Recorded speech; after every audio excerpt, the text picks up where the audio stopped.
Assalamualaikum warahmatullahi wabarakatuh. Hai adik-adik, selamat pagi. Apa kabarnya hari ini? Mudah-mudahan adik-adik dalam keadaan sehat walafiat. Hari ini bersama Kak Gansar, mari kita mempelajari pelajaran geografi dalam materi interaksi keruangan desa dan kota.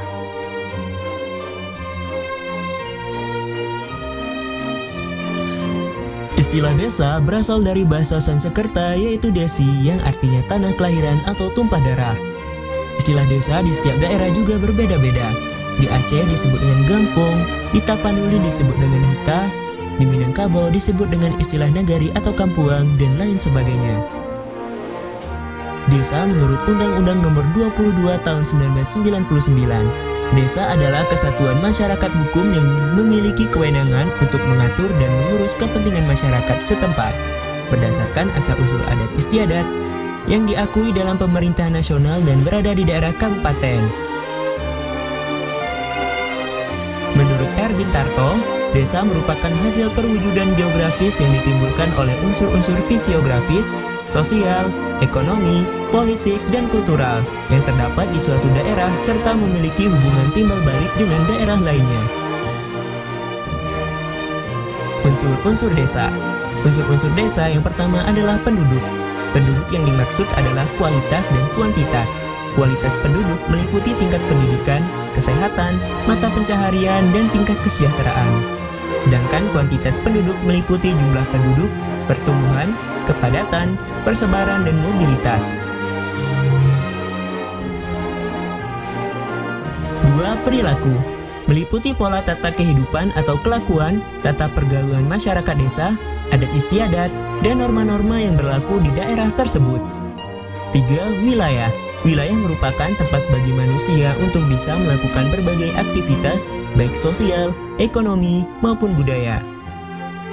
Ciri-ciri desa. Menurut Sujono Sukanto, ciri-ciri desa sebagai berikut. 1. Proses sosialnya berjalan lambat. 2. Sifat gotong royong. 3. Tingkat pendidikan yang rendah. 4. Golongan orang-orang tua memegang peranan penting.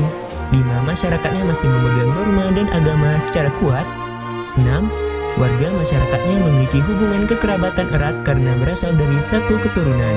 7. Corak kehidupannya bersifat paguyuban. 8. Struktur ekonominya agraris. Dan 9. Cara bertaninya sebagian besar masih tradisional. Permasalahan masyarakat desa. Permasalahan masyarakat desa terdiri atas 5. Yang pertama, lapangan pekerjaan. 2. Sistem upah. 3. Sistem kehidupan. 4. Keterkaitan terhadap kepemilikan lahan. Dan 5. Menurunnya kesuburan lahan pertanian. Klasifikasi desa. Klasifikasi desa terbagi atas 5. Yang pertama, kita membahas tentang berdasarkan luas wilayah.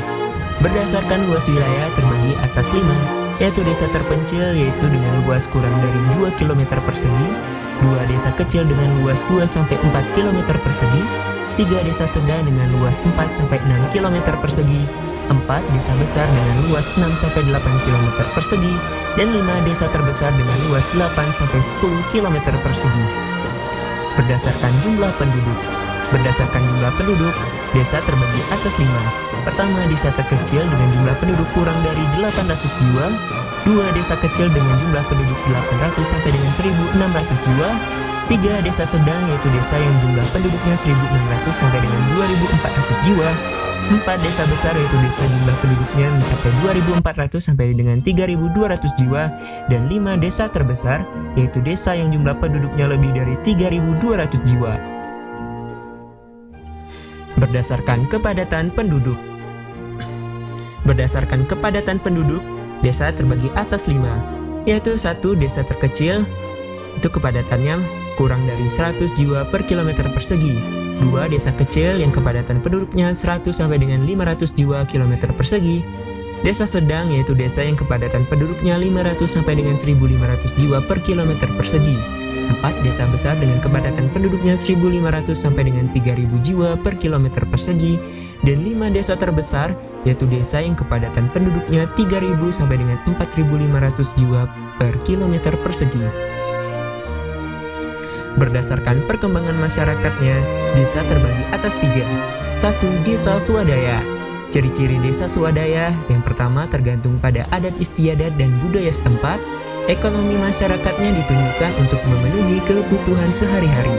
Sebagian besar mata pencaharian sebagai petani, produktivitas rendah, lembaga sosial belum berfungsi sebagaimana mestinya, administrasi desa belum terlaksana dengan baik, belum mampu mandiri, tingkat pendidikan rendah dan penduduknya jarang.